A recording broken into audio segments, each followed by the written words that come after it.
1, 2, 1, 2, 3. If you got a hitch and you're giddy up, come on down to the Juice Ranch and fix yourself right up. If you're feeling kinda crummy with something raw, local and organic in your tummy, come on and grab a pick-me-up. Well, it might sound downright crazy, juice will fix your problems, baby. Come on and fix yourself right up. Now we're going to move on to another vegetable, cannabis. It's a whole new paradigm. What do we think about that? Is this something that just a small group of scientists in the world are revealing to us? Or what is it? We're talking about non-psychoactive. A non-psychoactive cannabis that, when you eat, doesn't feel any different than broccoli, asparagus, kale, bok choy, various other vegetables. It's a whole new paradigm.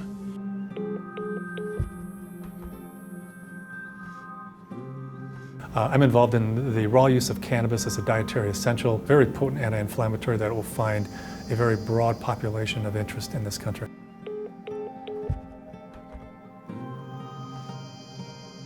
I wanted to kind of give you a quick little background about why I'm calling. And my partner and I, we started a raw cold press 100% organic juice company about 7 years ago. Juice Ranch is a 100% organic cold press juice shop. The big difference in cold press is that it takes the produce, it masticates it, and it uses 7 tons of pressure to squeeze out all the nutrients. And at the end, you're pretty much left with a lot of dry fiber in the bag. This is just instant vitamins, nutrients, living enzymes. We always want to treat our body and feed our body with the best quality food. It's just a happy, healthier way of living a more joyous life. Aaron Gomez and Scott Walker sell organic juices and plant-based treats at their juice shops in Southern California. They work directly with farmers to ensure that only organic fruits and vegetables go into every bottle and bite that they make. I recently spent some time with them at one of their growers. But the dream started a little earlier with Erin and her practice of food as medicine. Her friends were coming up to our house where they would do like 3-day-long juice cleanses. I realized that we were basically running a business out of our house. It inspired us to open up a couple stores in Santa Barbara. I love that, food as medicine.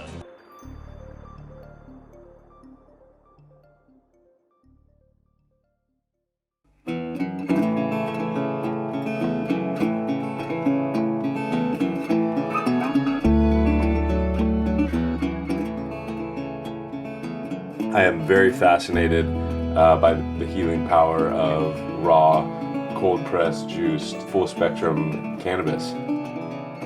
I really am curious. I've got a lot of questions for you as far as some of the hurdles that you've come across and some of the processes of actually juicing. The less that you do, the better, because one of the molecules, the terpenes, there's monoterpenes, which are small 10 carbon, and there's sesqua that are 15 carbon. Those are very delicate molecules that provide the aroma of cannabis. Any of these efforts want to not use heat. So you want to use a cold extraction, you want to keep it frozen when you're done. You want to keep the terpenes, and so you want to use the plant, seal it in a sealed container, a glass jar, possibly a turkey bag, because you don't want those terpenes sucked out in the freezer. And the idea is that you want to simulate as best possible the raw plant and containing it in as complete a form as possible. You have to do it the way animals have done it for 34 million years.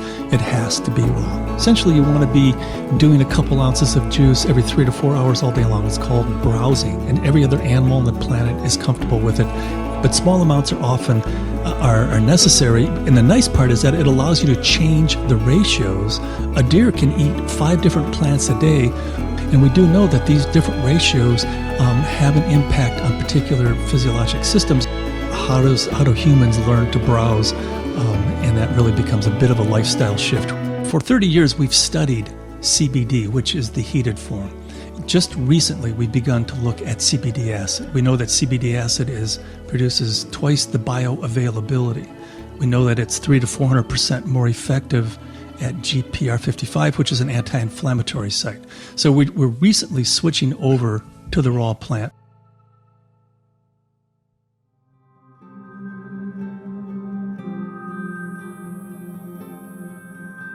Rheumatoid arthritis, an autoimmune disorder, is one of the primary functions of cannabis that has been studied quite extensively. So CBD definitely acts as an antidepressant. The first compassionate use as an investigative new drug was for psychosis in Parkinson's, and the federal patent repeatedly refers to CBD as being an anti-anxiety. And what causes anxiety in Western medical physicians is how can one drug be an anti-anxiety, an antidepressant, an antipsychotic, an anti-ischemic, an anti-diabetic, an anti-neoplastic. I've had children with cancer that were sent home on hospice and morphine that, I'm seeing around the village now. I've got another child who had a massive brain tumor and avoided chemotherapy and used these cannabinoids to destroy the nucleus and the cancer cells. The cancers went away. They avoided the long-term consequences of chemotherapy and radiation, and that is stunning.